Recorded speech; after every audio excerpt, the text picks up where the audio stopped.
May the world become peaceful. May all men and women be gentle and honest. May all think of mutual welfare. May the minds of all be turned to the highest good. May there be devotion in the hearts of all to the Supreme Lord. Peace, peace, peace be unto all.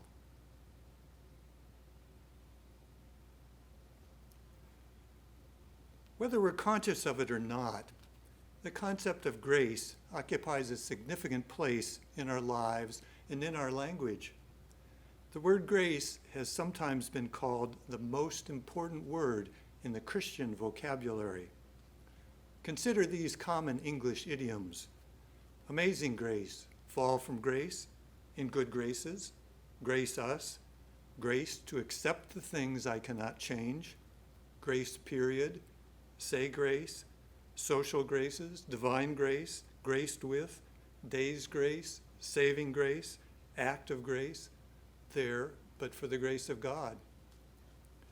Even if we don't feel its effect, our language surrounds us with grace. It is also reasonably safe to say that those of us with a spiritual inclination are both interested in receiving grace and in making it manifest in our daily lives. One reason is because grace seems to be one of the few things in life which is always positive. We humans are quick to make qualitative judgments, so luck and karma, which may often be mistaken for grace, are labeled good or bad, depending on how we judge the effect. Good luck, good karma; bad luck, bad karma. But no one ever talks about good grace or bad grace. It's always just grace. From the language we surround it with, we always perceive grace to be beneficial. And who wouldn't want divine help if we can get it? But this is not so easily done, particularly when we receive decidedly mixed messages from religious teachings about what grace is and when it is given. Because the society we live in the West is predominantly Christian, our preoccupation with grace is chiefly a Christian heritage. Grace, though, is certainly an important tenet of other religions too, including devotional Hinduism, Mahayana Buddhism, Sikhism, Baha'i, and Islam. The concept of grace depends on two things: the extraordinary kindness and compassion of a divine being, and an accepting but otherwise undeserving recipient. This undeserving aspect seems crucial to most understandings of grace. A commonly accepted definition of grace, regardless of religious context, is that grace is unmerited favor or unmerited divine assistance. When Augustine defined grace, he said, "Grace is not grace at all if it is not gratuitous in every respect." This definition implies that grace can't be earned or merited, which is at the crux of many of our quandaries about grace. If one looks at a broad history of religions from the earliest known to current time, there's been consistent effort on self-effort, self-striving, and the power of the individual in following one's spiritual path. Devotees have been expected to play an active role to prepare or qualify themselves for divine goals, whether liberation, salvation, or other desired results. As a result, a vast range of religious, spiritual, and ascetic practices, such as worship, ritual, prayer, meditation, hymns, chanting, have been created out of this expectation of human self-effort in the pursuit of religious ideals. As in daily life, we can't expect to receive valuable divine results unless we apply valuable personal effort. So against this backdrop of expected religious self-effort, exactly where does grace fit in? If religion says grace can't be earned, then what is the point of making spiritual efforts at all if they don't buy us grace? This is exactly the push-pull quandary of self-effort and divine grace. Religions emphasize what we should do, but at the same time declare it won't win us grace. A little story illustrates this issue. A woman dies and goes to heaven. St. Peter is standing there to meet her outside the pearly gates. He says, "Here's how it works. You need 100 points to make it into heaven. You tell me all the good things you've done. I'll give you a certain number of points for each item, depending on how good it is. When you reach 100 points, you get in." "Okay," the woman says. "I was faithfully married to the same man for over 52 years and never thought of anyone else." "That's wonderful," says St. Peter. "That's worth 5 points. "Only 5 points?" the woman said, visibly disappointed. "Well, I attended church my whole life, taught Sunday school, and always put something in the collection basket." "Terrific," says St. Peter. "That's certainly worth a point." "Only 1 point? Golly." You can tell she's a good Christian when she says golly instead of what some of us might say. "How about this? I started a soup kitchen in my city and worked in a shelter for homeless women and children every week." "Fantastic. That's good for 2 more points," St. Peter said. "2 points?" the woman cries. "At this rate, the only way I'll get into heaven is by the grace of God." "Come on in." This joke portrays the quandary perfectly. We are told to be good and do good, but then told it won't win us grace. But we are not given clear guidance on how to get grace, since it can't be earned. Carrying this line of thought to a logical conclusion, it could imply that those who receive God's grace receive it arbitrarily, like winning a divine lottery. Because by definition, grace can't be earned by merit. But if merit isn't involved, grace should just as easily be given to Teresa of St. Louis as Teresa of Avila. And we know that's not the case, or all of us would be much more graced than we are.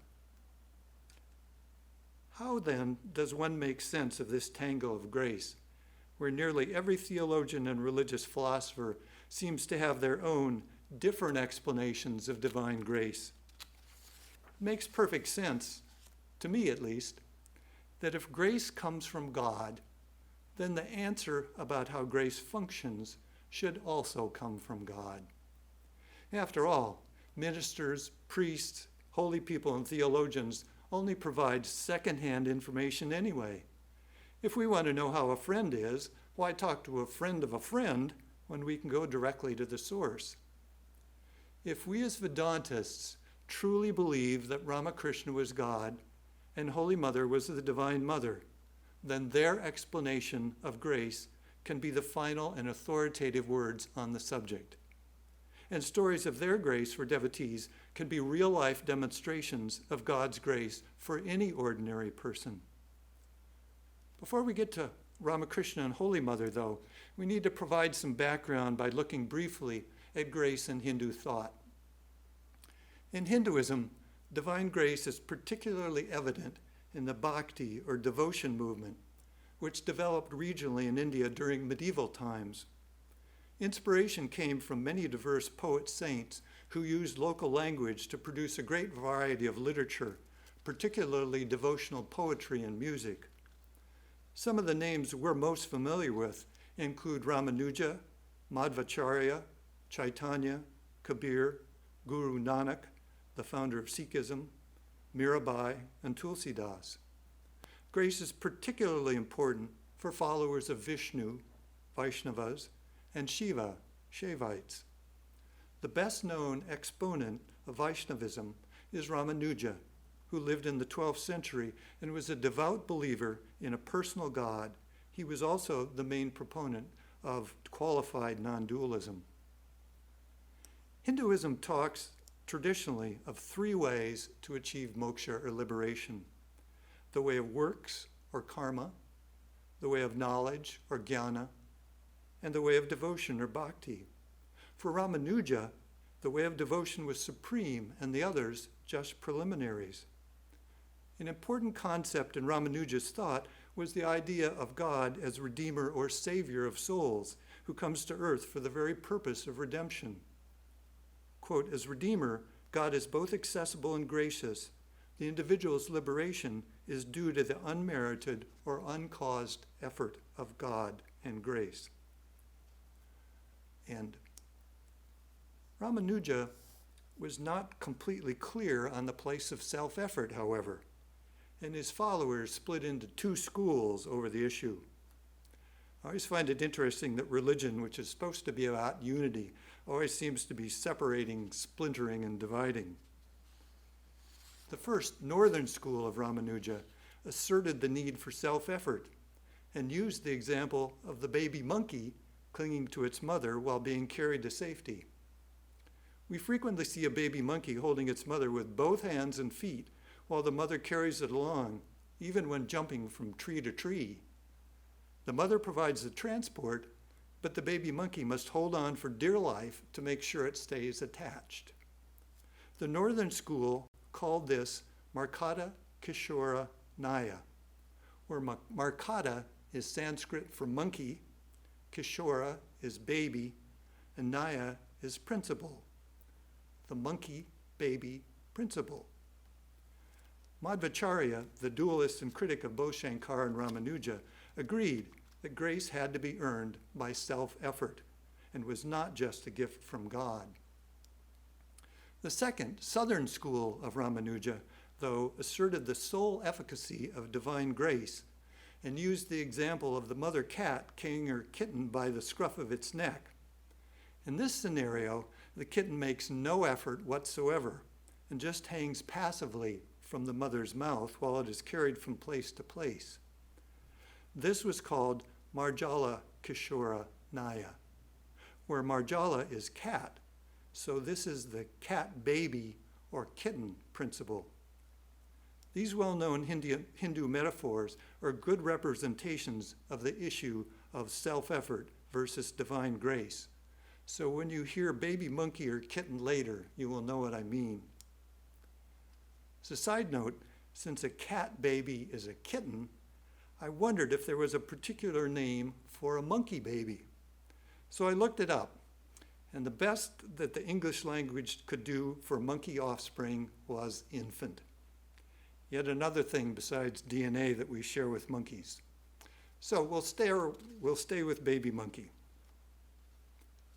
Like most concepts in Hinduism, Kripa, or divine grace, has been thoroughly analyzed and categorized. There's Ishwara Kripa, the grace of God, Shastra Kripa, grace of the scriptures, Guru Kripa, grace of the guru, and Atma Kripa, grace of the self, among others. But they are all ultimately still grace. And it's against this foundation that we will look shortly for Ramakrishna's solution to the baby monkey kitten quandary of self-effort and divine grace. So what do our direct connections with God, Holy Mother, and Ramakrishna have to say about grace? Well, a great deal, as we will see, particularly from Ramakrishna. He says our lives are surrounded by grace, but we're often not aware of it. It can permeate everything we do. But if we don't make the effort, then it won't happen.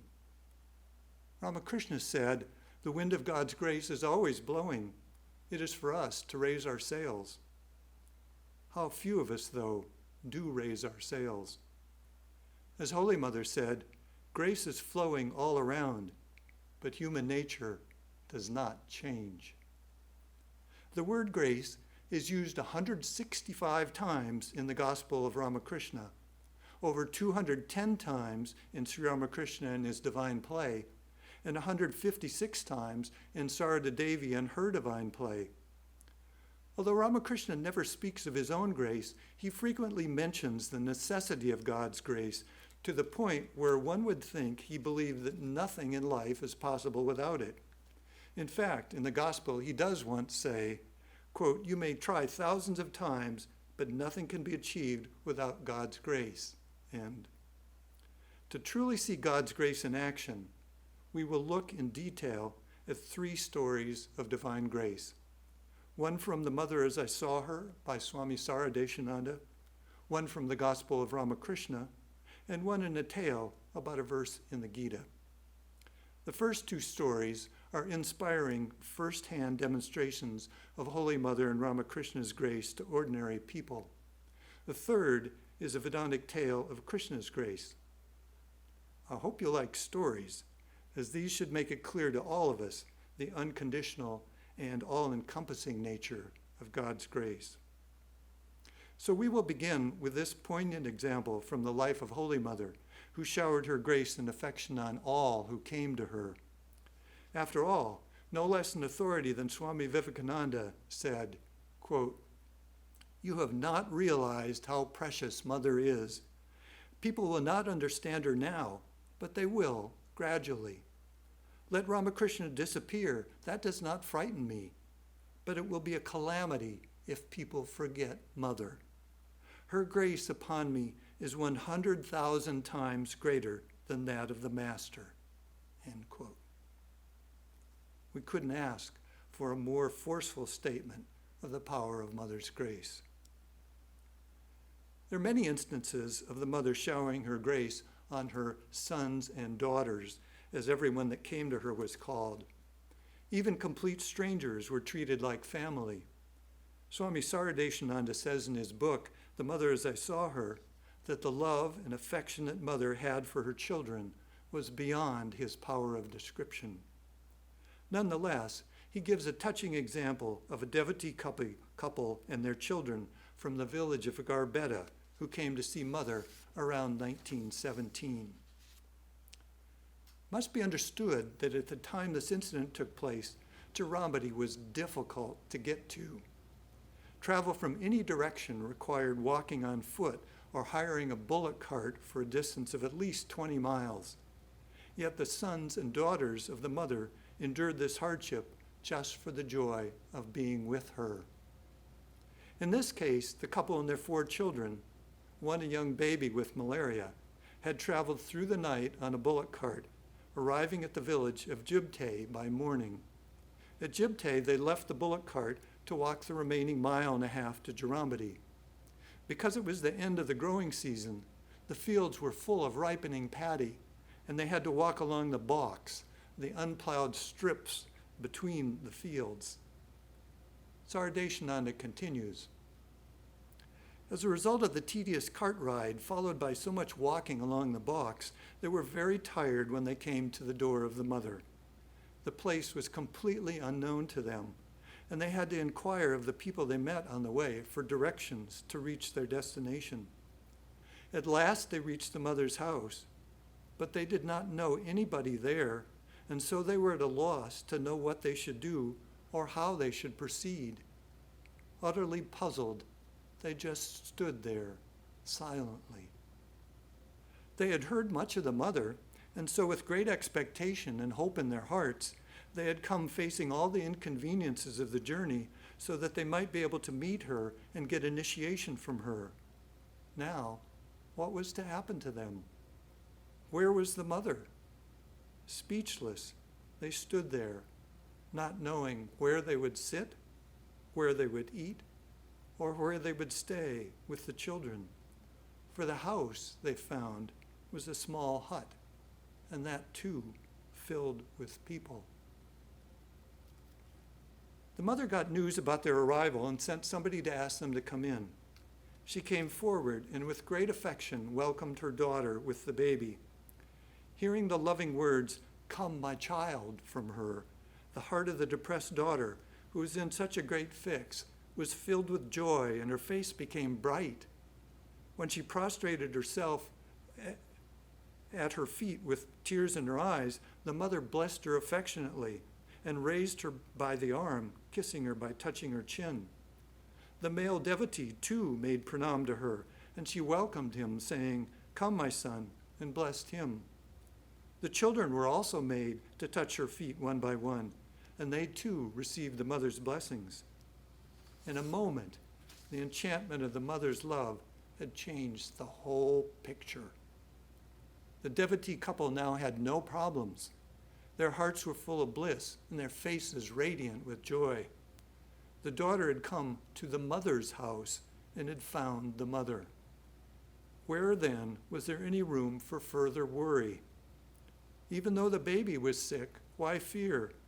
Wasn't she today at the feet of the mother, who is the rescuer of those who are being drowned in the shoreless ocean of samsara, the savior of those enmeshed in the calamities and predicaments of worldly existence? The mother spread a mat on the veranda near the entrance to her room as a bed on which the baby could be put to rest. Soon milk was brought for it and medicines administered for its ailment. Its mother was soon shown a place for temporary stay. In every way, she was made to feel that she was in her own place where she could move about without any feeling of strangeness or hesitancy. At one mother's place, a daughter need have no reservations. A little later, with a pitcher at her waist, she was seen proceeding for bath with these new sisters of hers, gossiping happily along the way towards the bank of the Banerjees, situated at the one end of the village. The man devotee, too, had found a place in the outer room and was engrossed in a pleasant conversation with the boys. Presently, he also went for a bath with them. After finishing their worship of the Master, the mother showered her grace on the couple by initiating them. Thus, the desire they had cherished for many a year long had come to be fulfilled, and they felt a great bliss in the core of their hearts. Their human birth was made blessed that day. On this particular day, though, although the ladies had helped Holy Mother much, it got pretty late by the time cooking for the offering and the lunch of all inmates was over. The devotee couple had to go back to that day itself to their village in Burdwan, quite far away from this place. That night, they would also be spending in the bullock cart. So immediately after their food, they prostrated themselves before the mother and, receiving her blessings, started on their return journey with tears in their eyes. The mother also followed them and with tear-filled eyes herself bade them goodbye reluctantly. She stood at the threshold of her house, watching her son and daughter until they got out of sight. After that, she heaved a sigh, came back and sat on the floor of the veranda of Nalini Didi's room, stretching her legs towards the north and placing her hands on her lap, her face depicting extreme sorrow at the parting with her daughter. Although she was tired due to the day's work, she did not go to her room to rest in her bed. The way she was sitting and staring made it evident to anyone that her thoughts were with her children who had just gone away from her. A little later, one of the ladies found a towel that the devotee's wife had left behind and brought it to the mother. The mother felt very sorry at this and expressed her sorrow loudly. One of the boys, hearing it, took the towel from her and started running to restore it to the owners. They had not covered much distance. They had gone beyond the Banerjees' pond at the end of the village and just started on the path through the fields. They felt repentant of their carelessness when the boy handed over the towel. They thanked him profusely and continued their journey. When the boy returned and told the mother of it, she felt very happy. The mother was still sitting there in a sorrowful mood and was uttering a word or two now and then to lessen the burden of her sorrow. The boy was going to the outer room for rest when he heard the mother saying in a loud and pathetic voice to herself, "Oh God, my child will not be able to put it on after her bath tomorrow. Alas, only when she will search for it will she remember that she had left the sari behind at the mother's place." The boy hurried back to the mother on hearing this. This tense situation was created by the forgetfulness of the new lady devotee who had left just a little while ago. After a bath in the pond, she had spread her sari to dry and had forgotten to collect it when going away. The pent-up emotion of sorrow that the mother felt for her child now found expression in her crying aloud, with tears running down her cheeks. A childless lady now remarked in a rude voice, "Oh, how could she pay attention to such matters? She has so many little brats to care for." These harsh words of the lady only increased the sorrow of the mother. Shedding tears profusely, she said in a broken voice, "It is natural for her to be forgetful. Besides, how could she bear this separation so soon? She couldn't spend here even one night and open her heart to me in a frank talk." When the boy looked at the cloth in an attitude of readiness to help, Nalini Didi, a niece of the mother, said in an affected, authoritative voice, "Just now he came running back. There is no need for him to go again. They must have gone quite a distance by now." But looking at the mother, the boy could not contain himself. He took the sari from the mother's hands and said to her, "I'm sure they have not gone far. I shall soon give it to them and return." At this, the mother's face brightened, and she said in an affectionate voice, "The sun is very hot, my son. Better take an umbrella with you." In fact, the devotees had by then gone quite far. They had gone beyond the Jibte village and had almost reached the road where their bullock cart was waiting. The devotees were very much surprised to see the boy coming again, running towards them. When her eyes fell on the sari, the devotee lady remembered how she had forgotten to take it after drying. Filled with shame and self-reproach, she said to the boy with humility, "There was really no reason for you taking so much trouble to bring the sari back to us."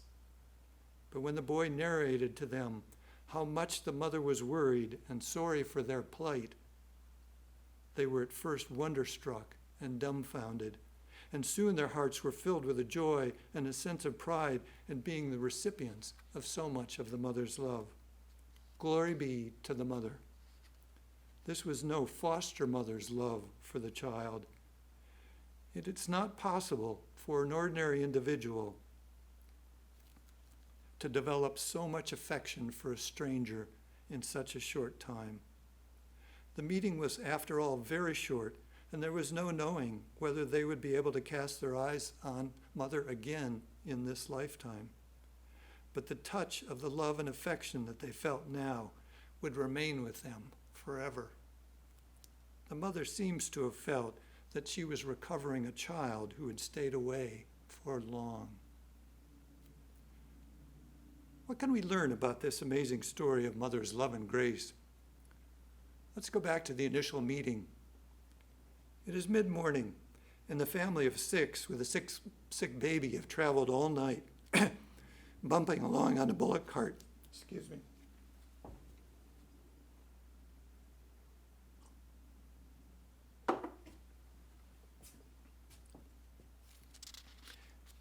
And probably not getting much, if any, sleep. Then they had to walk single file along the box through the rice fields to get to Jarambati, only to find that when they arrive, nothing is familiar. There is no one to greet them. There is only a small hut already full of people, and they have no idea where to turn or what to say or do. They are so bewildered, they do not even utter a single word. But as soon as Mother learns of their arrival, they're invited in, and with the simple words of "Come, my child," to the wife, and "Come, my son," to the husband, the whole situation is transformed through Mother's blessings and palpable affection. In the course of a few minutes, or perhaps even seconds, Mother's grace transforms the whole picture. The couple arrived feeling dazed and confused, and in a very short time, all their problems are gone. Their hearts are filled with bliss, and their faces are radiant with joy. Grace is often transformative, whether quickly, as in this case, or over a long period of time, as in the story of the Brahmin widow we will hear shortly. Grace can transform our world by transforming us, our minds, our attitudes, our understandings. It is not that our problems have necessarily been eliminated. It is that through grace we have risen above them. The incidents of the forgotten towel and sari demonstrate that the mother's grace was unconditional. There was nothing they could do, no fault on their part, that would change her love and affection for them. An essential element of Mother's love for her children was her grace, which continually flowed to all of her many children. Like all true grace, it was limitless and without conditions. It transformed those that received it and let them know that whatever happened in their lives, they could stand by Mother's repeated assurance, I am the mother of the virtuous, I am the mother of the wicked. Whenever you are in distress, say to yourself, I have a mother. Let us now shift from mother to father in the form of Ramakrishna in this story from the Gospel of Ramakrishna. We can call this a story of the Brahmin woman because in neither this or any subsequent encounters is the woman identified by name, only as the Brahmin woman or Brahmin lady or Brahmani. And although her name is never mentioned in the Gospel, we know that the woman was Gulap Sundari Devi or Golap Ma, who later became a treasured companion of Holy Mother. This Gospel entry is dated Saturday, June 13th, 1885. This is part 1. About 3 o'clock in the afternoon, Sri Ramakrishna was resting in his room after the midday meal. A pundit was sitting on a mat on the floor. Near the north door of the room stood a Brahmin woman who had recently lost her only daughter and was stricken with grief. Kishori, too, was in the room. M arrived and saluted the master. He was accompanied by Dwija and a few other devotees. Ramakrishna was not well. He had been suffering from an inflamed throat. These were the hot days of summer. M was not keeping well either, and of late he had not been able to visit Sri Ramakrishna frequently. Master, as a boy in Kamarpukur, I loved Ram Malik dearly, but afterwards, when he came here, I couldn't even touch him. Ram Malik and I were great friends during our boyhood. We were together day and night. At that time, I was 16 or 17 years old. People used to say, if one of them were a woman, they would marry each other. Both of us used to play at his house. I remember those days very well. His relatives used to come riding in palanquins. Now he has a shop in Chanak. I sent for him many a time. He came here the other day and spent 2 days. Ram said he had no children. He brought up his nephew, but the boy died. He said further that since they had no children of their own, all his wife's affection had been turned to the nephew. She was completely overwhelmed with grief. Ram said to her, you are crazy. What will you gain by grieving? Do you want to go to Benares? You see, he called his wife crazy, but grief for the boy totally deluded him. I found he had no stuff in him. I couldn't touch him. The Brahmin lady still stood near the north door. She was a widow. Her only daughter had been married to a very aristocratic man, a landlord in Calcutta with the title of Raja. Whenever the daughter visited her, she was escorted by liveried footmen. Then the mother's heart swelled with pride. Just a few days ago, the daughter had died, and now she was beside herself with sorrow. The Brahmin lady listened to the account of Ram Malik's grief for his nephew. For the last few days, she had been running to the master from her house at Bagh Bazaar like an insane person. She was eager to know whether Ramakrishna suggests any remedy for her unquenchable grief. Sri Ramakrishna resumed the conversation. Master, a man came here the other day. He sat a few minutes and then said, let me go and see the moon face of my child. I couldn't control myself and said, so you prefer your son's moon face to God's moon face? Get out, you fool. To M, the truth is that God alone is real and all else unreal. Men, universe, house, and children, all these are like the magic of the magician.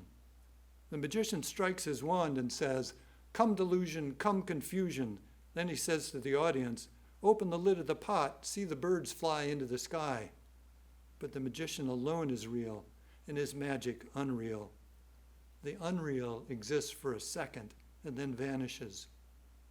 Shiva was seated in Kailash.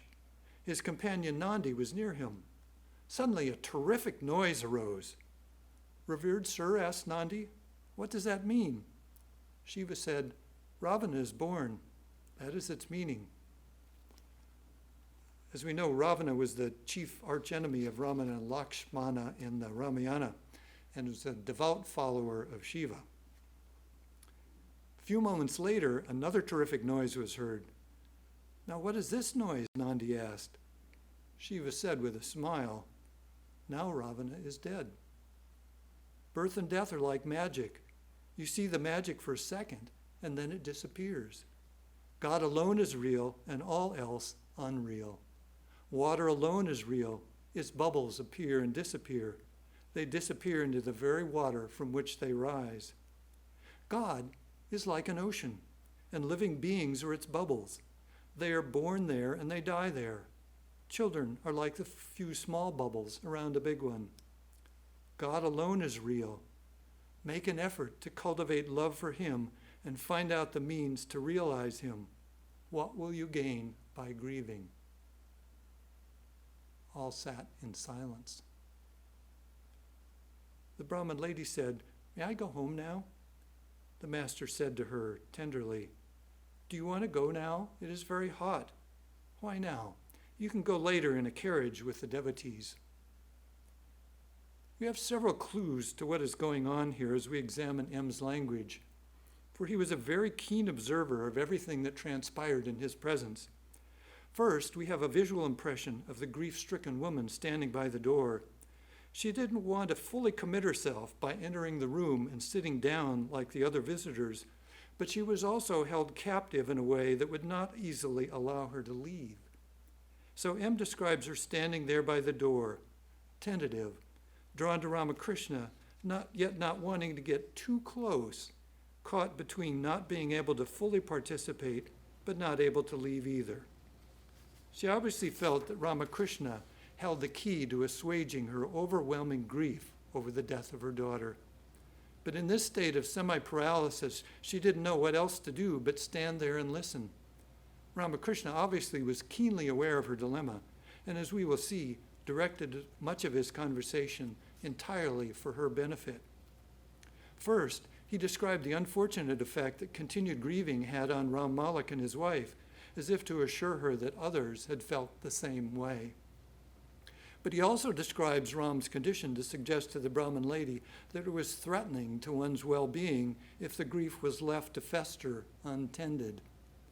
In spite of being inseparable companions as teenagers, Ramakrishna now found Ram so altered by his continuing grief that he couldn't touch him. This is telling because, as we know, Ramakrishna's body was very sensitive and he had to avoid touching some things which had an unfortunate effect on his system. At various times in his life, these objects included money, all metal, and impure people or food cooked by them. Touching these would typically create a burning sensation in his body. So when Ramakrishna said he couldn't touch Ram any longer, it tells us something very significant about the change in Ram's character due to the grief. Now, next Ramakrishna describes getting upset with the man who stayed for a short time only to leave to see his child. In the Gospel, we rarely hear Ramakrishna getting angry or saying something apparently unkind to a visitor, but here he does, calling the man a fool for preferring the moon face of his child to that of God, meaning himself. We don't know if there is more to this story since it is the only time it appears in the Gospel, but it is obvious Ramakrishna is telling it for effect, emphasizing the man's utter irrationality of not choosing to see God when you have the tremendous good fortune to have him right in front of you. It's like the people who left Holy Mother's presence to visit the deity in the temple when one said to be the mother of the universe herself was right in front of them. It makes no sense. Ramakrishna follows by using the metaphor of a magician to explain that people, universe, house, and children are all unreal, and only God is real. Although the Gospel indicates this is spoken to M, it seems apparent that this explanation is for the benefit of the Brahmin lady. In what is now his second reference to children, Ramakrishna provides the solution for the Brahmin lady's grief, emphasizing the ultimate reality of God and nothing and none else, even a dearly beloved child. Then Ramakrishna takes his case about the unreality of the world to the next level by telling the story of Shiva and Nandi. The two loud noises they hear are first the birth, then the death of Ravana. Following the story, Ramakrishna likens birth and death to magic that appears and disappears, in a very short period of time. Like an ocean with many bubbles, he compares God to the ocean which contains all the bubbles of living beings which appear and then merge back into the ocean from which they arose. Children are likened to smaller bubbles around a bigger one, but only the ocean of God is real, not the bubbles it creates and reabsorbs. Finally, Ramakrishna closes his case by saying, God alone is real. Make an effort to cultivate love for him and find out the means to realize him. What will you gain by grieving? What happens next makes it clear that something of profound significance has been said, for M notes that everyone is completely silent. Who could possibly follow the words of Ramakrishna? He has told the Brahmin lady both what she should be doing, cultivating love for God and finding out how to realize him, and what she should not be doing, namely extending the grieving, which would surely produce harmful results. The Brahmin lady then asked permission to go home now. If someone has been in an intense therapy session, even they know it was good for them and will ultimately produce positive results, they may feel drained when it is over because of the intense involvement required. This seems to be the case with the Brahmin lady. Ramakrishna has been intensely working on her mind as well as her heart, and she is now ready to leave the therapist and go home to recover. Immediately following the lady's question, M describes how Ramakrishna responded, writing, "The Master said to her tenderly." This short preface to Ramakrishna's words means a great deal in our story. In the Gospel, M rarely indicates the tone of Ramakrishna's words. We usually have to derive that from the words themselves and the context in which they were spoken. Typically, the dialogue is indicated simply by the speaker's name and a colon. M, period, colon, Ramakrishna, colon. So for M to indicate that the Master spoke tenderly to her indicates the great outpouring of kindness and compassion he was showing her. From this single word alone, it is apparent that she is receiving Ramakrishna's grace. Though he could have just let her go home, he didn't, but asked her to stay a while longer. He wanted to make sure she had an opportunity to readjust after his intensive grief therapy, knowing that just being in his presence would be of benefit to her. M was a full-time schoolmaster, so he was usually able to visit the Master only on weekends and school holidays. The next gospel entry in which we hear the Brahmin lady is on Tuesday, July 28th, 1885, some 6 weeks after the first part of our story. So here is part 2. The Master arrived at the house of the Brahmin lady who was grief-stricken on account of her daughter's death. It was an old brick house.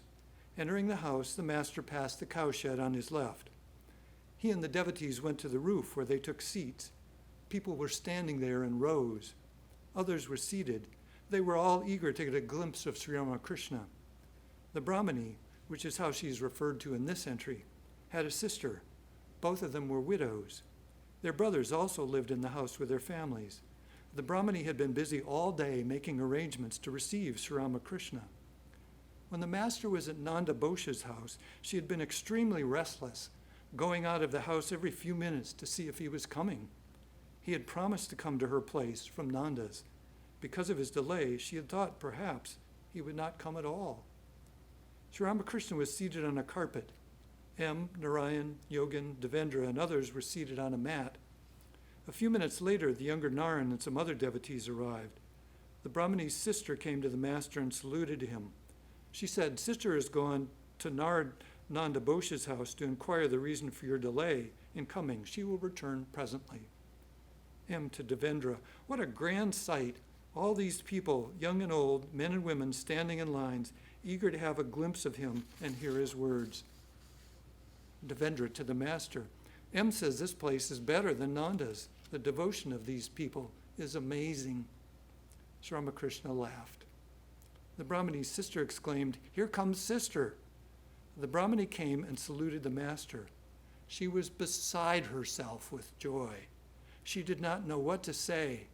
In a half-choked voice, she said, "This joy is too much for me. Perhaps I shall die of it. Tell me, friends, how shall I be able to live? I did not feel such a thrill even when Chandi, my daughter, used to visit the house accompanied by liveried footmen with armed guards lining both sides of the streets. Oh, now I have no trace of my grief at her death. I was afraid he would not come. Then I thought that if that happened, I should throw into the Ganges all the things I had arranged for his reception and entertainment. Let me go and tell everybody how happy I am. Let me go and tell Yogan of my good luck. Still overwhelmed with joy, she said, a laborer won 100,000 rupees in a lottery. The moment he heard the news, he died of joy. Yes, he really and truly died. I'm afraid the same thing is going to happen to me. Please bless me, friends, or else I shall certainly die. M was amazed to see the Brahmani's sincere joy and her ecstatic mood. He was about to take the dust of her feet. What are you doing? She exclaimed and saluted M. The Brahmani was extremely happy at the sight of the devotees. She said, I'm so happy to see you all here. I brought the younger Naran. Without him, who would there be to make us laugh? She was talking like this when her sister came up and said, Come down, sister. How can I manage things if you stay here? Can I do it all by myself? But the Brahmani was overwhelmed with joy. She could not take her eyes from the master and the devotees. Two things stand out in this part of the story. First, through the master's grace, the Brahmani's grief has been completely mitigated and erased.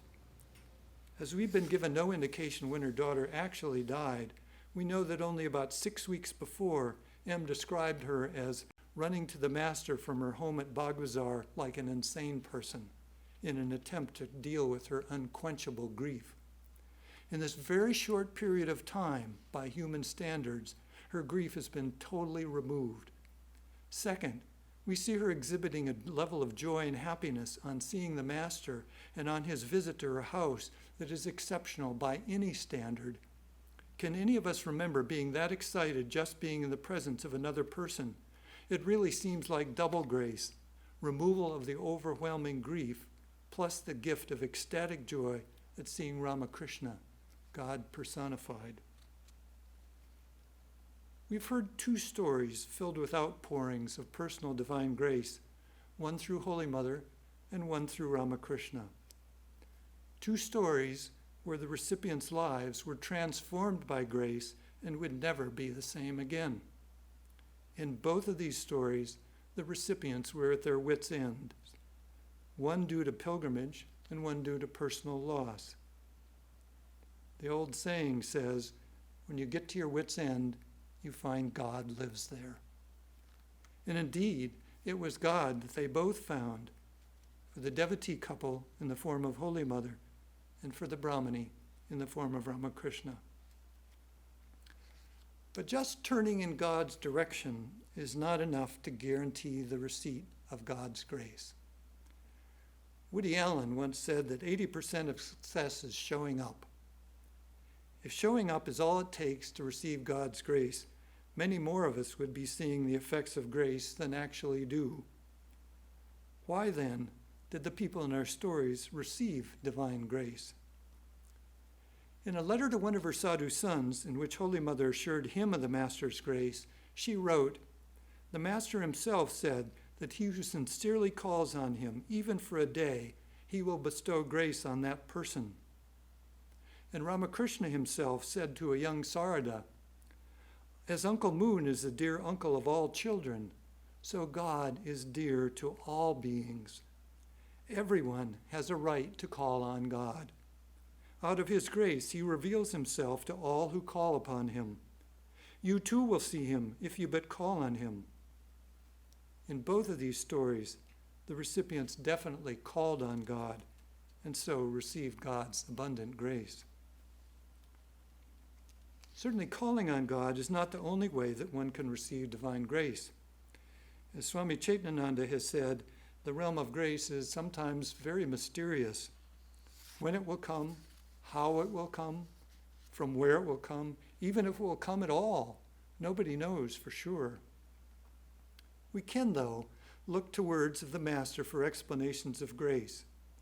Swami Sardananda writes in his biography on Ramakrishna that because the master's teachings fall into two types, self-effort and divine grace, people often fail to determine which one they should follow in their lives. This is exactly the baby monkey kitten quandary we've been discussing. Do we hang on tight like the baby monkey or surrender all control like the kitten? I like this story of a young boy asking his mother to follow the kitten principle. The boy and his mother were crossing a river, and the mother said, "Please hold my hand." But the boy replied, "No, Mom, you hold my hand." To which his mother said, "What's the difference?" Then the boy explained, "If I hold your hand and something happens to me, I may let go. But if you hold my hand, I know for sure that you will never let me go." Given a choice, why wouldn't we want God to hold us so securely that we could never be let go? But the kind of surrender needed to be held by God in that way is very difficult to attain. It means renouncing many things we hold dear, such as our apparent free will, our worldly desires, our egos. It means having supreme love of God to the exclusion of all else. There's a wonderful booklet titled Vedantic Tales by Sister Gargi, Marie-Louise Burke, which contains 6 elegantly told stories from ancient Vedanic literature.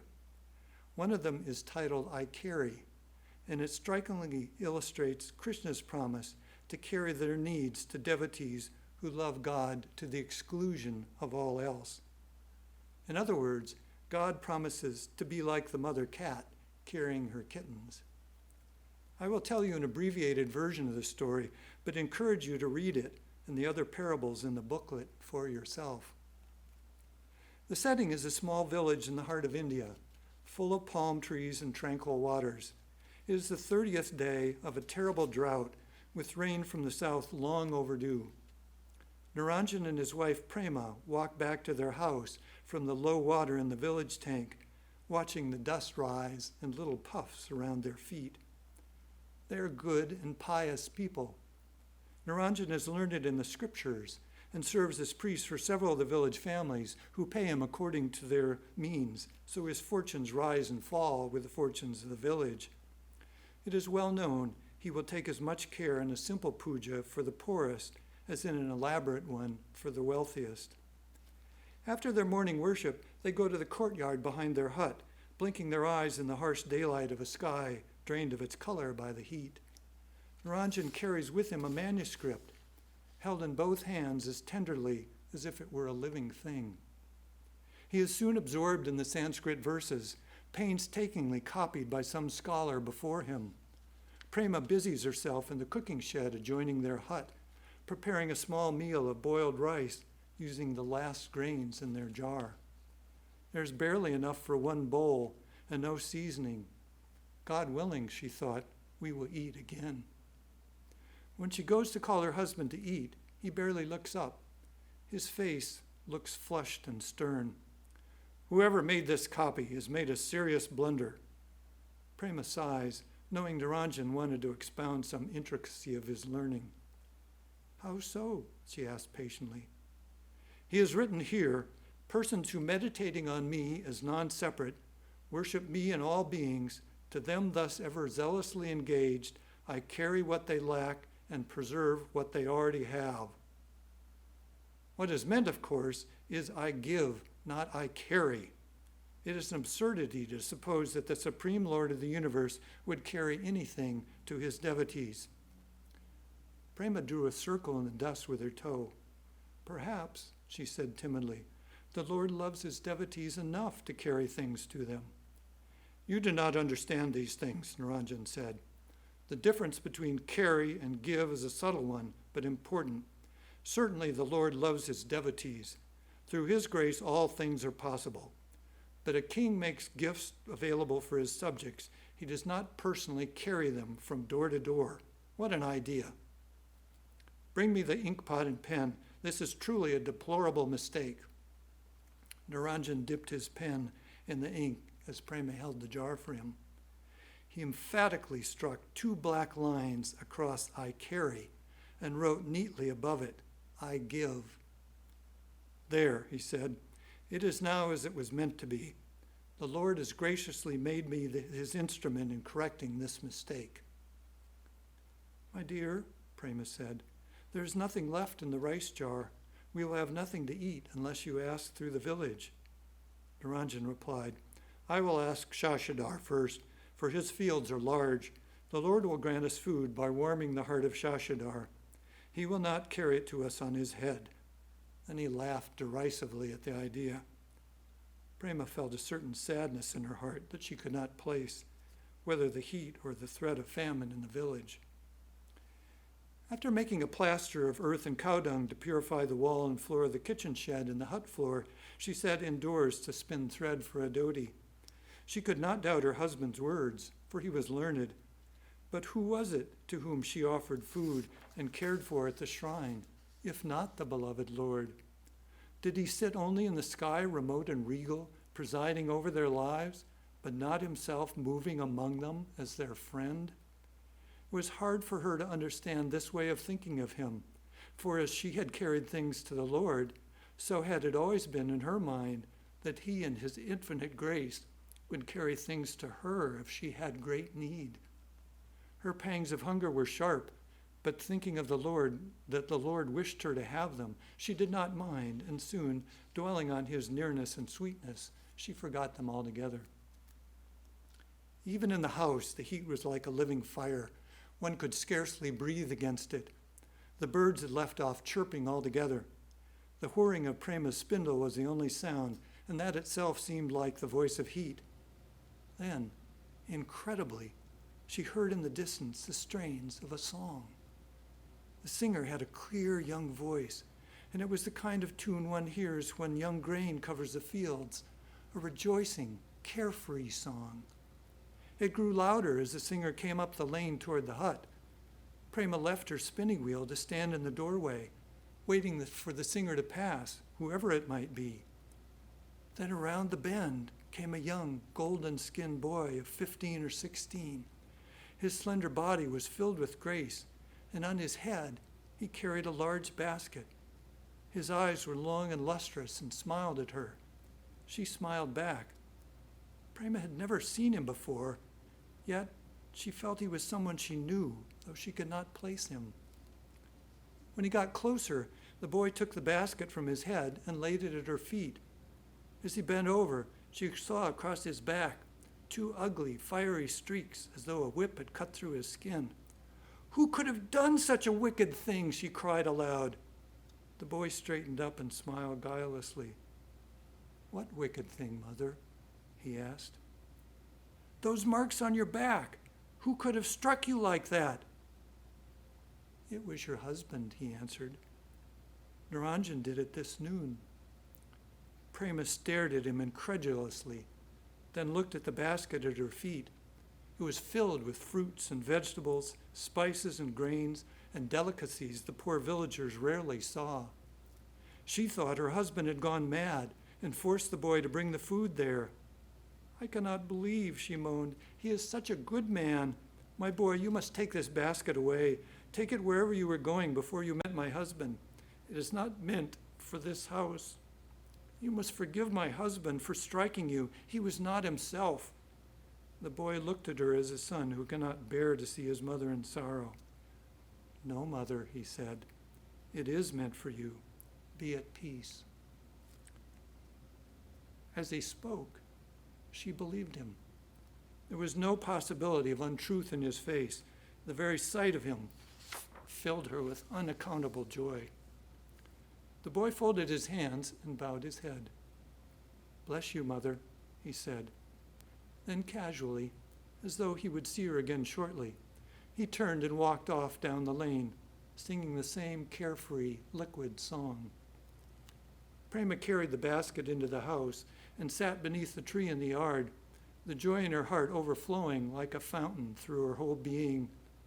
When Niranjan returned, he said, "Shashadhar wants to save his grace against drought. He had little to spare, scarcely half a bowl. It will have to do for tonight." Prema was frowning. "What is the matter? What are you looking at?" He passed his hand over his face as if to wipe away any dirt that might be there. "My dear," Prema began evenly, "you sent a boy here with a large food basket. It is inside the door. How could you have beaten that beautiful boy? Who is he? Where did all that food come from? It could not be for us. He had 2 whip marks on his back. He said you had given them to him. Such a beautiful boy." She began to weep. "He was like a god," she sobbed. "How could you have?" Niranjan stared at her in alarm, wondering if the heat or her lack of food had caused her behavior. He went inside the hut to see if there were not some medicine he could give to his wife. His eyes fell upon the large basket of grain and fruit, uncomprehending. He touched a fresh, cool, impossible mango. It was real. "A beautiful boy," he said wonderingly. "He was like a..." Then, as if lightning had struck his brain, Niranjan understood. He tore from the hut and into the courtyard, and with shaking hands turned the manuscript to the verse he'd been studying that morning. He gave a cry, threw his hands up into the air, and fell full length as if prostrating before some unseen shrine. "What is it? What's the matter?" Prema asked, frightened now. Niranjan was mad, yes, but mad with joy. His face seemed to shine. He tried to speak, but could only manage the words, "It was he, it was he," like a child who is bursting with excitement and wonder that he cannot express. He pointed to the manuscript and whispered, "Look." He showed her the passage where he had that morning struck 2 black marks across the words, "I carry." There were no marks there now. And the words, "I give," that he had written above it had also gone.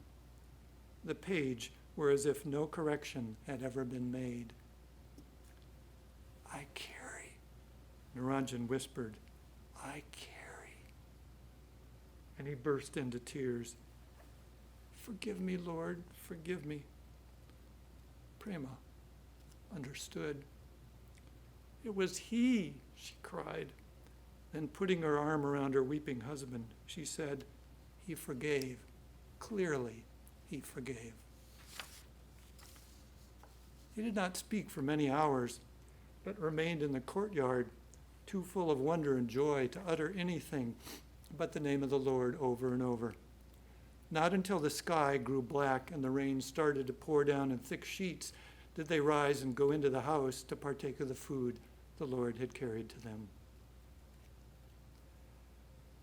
This powerful story is a potent reminder of God's unconditional love and forgiveness for us if we just make a little effort. The saying goes that if we take 1 step toward God, God will take 100 steps towards us. In spite of the significant wounds on the boy's back, he joyfully brought the food and his blessings and forgiveness to the couple's hut. Not that it was Prema, not Niranjan, note that it was Prema, not Niranjan, that was actually able to see and talk with God as the boy. The rain and sheets at the conclusion is also a good metaphor for God's grace, raining down in abundance. The story is a reminder of Ramakrishna's teaching of the limitations of reading and scriptural study. As we know, Ramakrishna avoided getting a breadwinning education because it wouldn't help him know God. Devotion is best when it lives in the heart, like Prema, not in the head, like Niranjan. In all of our stories, God's grace far exceeded anyone's needs or expectations. And like our stories, the pious couple's lives were transformed by the grace they received. The verse in this story is from the Bhagavad Gita, chapter 9, verse 22. Quote, "Those persons who worship me, meditating on their identity with me and ever devoted to me, to them I carry what they lack, and for them I preserve what they already have." Swami Nityananda's commentary explains this perfectly. Quote, "The Lord promises complete protection to those who love him with all their body, heart, and soul.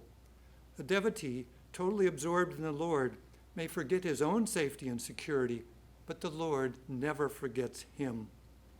All persons, no doubt, receive from the Lord what they need, but as long as they themselves think of their own welfare, they must earn it by their own effort. But the Lord himself carries the necessaries of life to those who, lost in the thought of him, cannot take care of themselves." End. This state of the kitten, where the devotee depends entirely on the Lord, is a very high state indeed, and requires unparalleled surrender to the Lord. It reminds us, though, how much God loves us, if we can only learn to love him or her completely in return. The extraordinary blessing of divine grace in this state is no doubt the result of equally extraordinary self-effort as preparation. I want to close with some wise words from Holy Mother and Ramakrishna on receiving God's grace. But they won't all apply to you. As Ramakrishna often said, take as much of it as you want. You may leave out the head and the tail, meaning it is up to us to take which teachings suit us personally and leave the rest.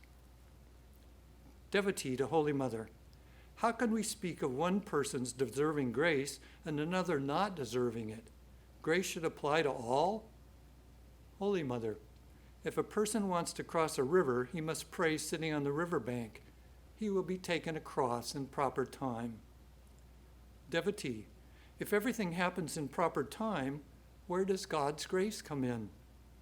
Holy Mother, must you not sit with a fishing rod in your hands if you want to catch fish? A deer does not simply walk into the mouth of a lion, which is fast asleep. Holy Mother was so practical and sometimes humorous.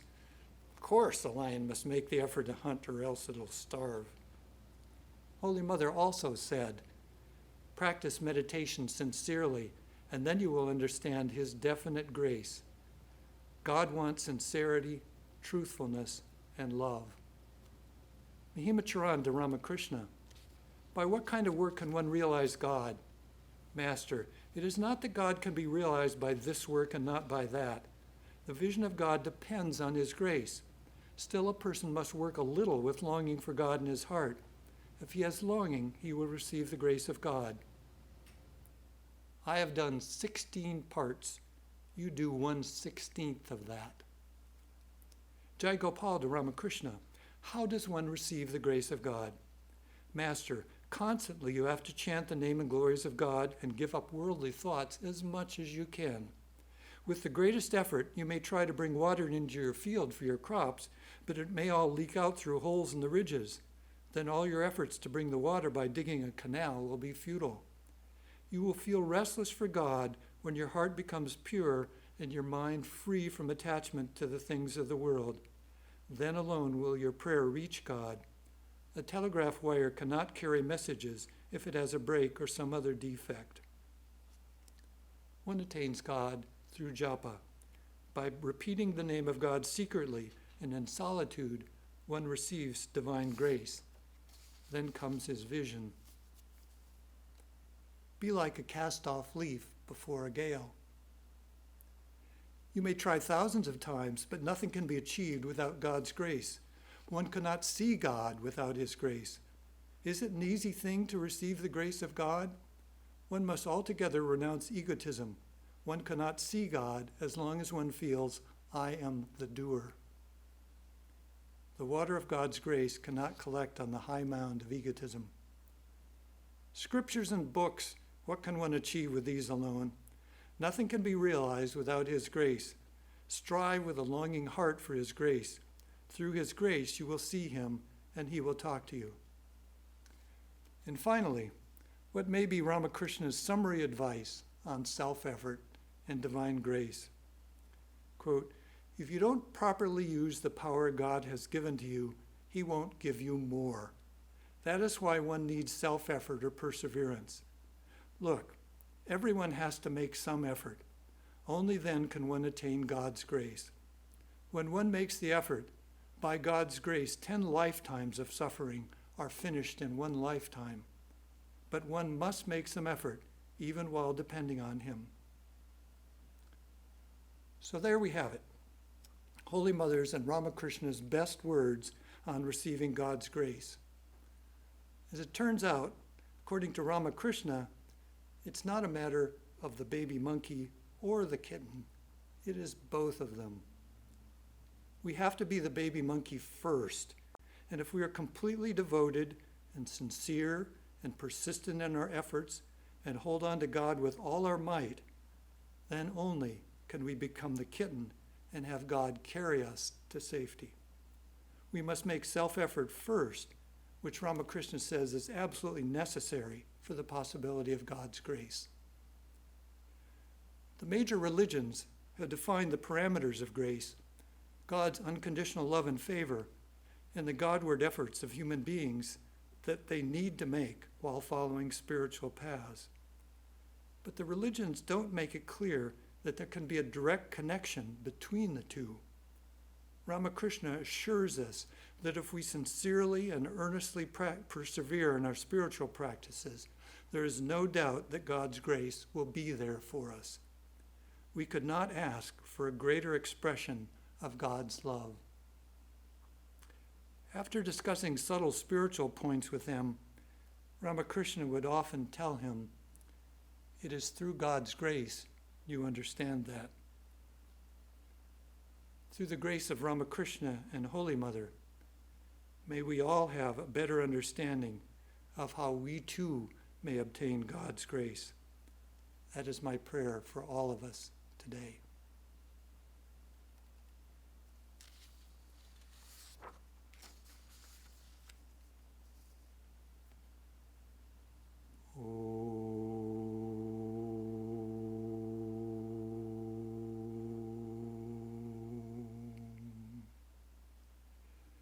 O thou almighty deity, help us to keep our bodies and minds harmonious and tranquil. Grant us courage that never yields to weakness, a joyousness that never gives way to sadness. Make our hearts invincible to the attacks of the world, and may we turn to Thee at all times for your unfailing grace and guidance. Peace, peace, peace be unto all.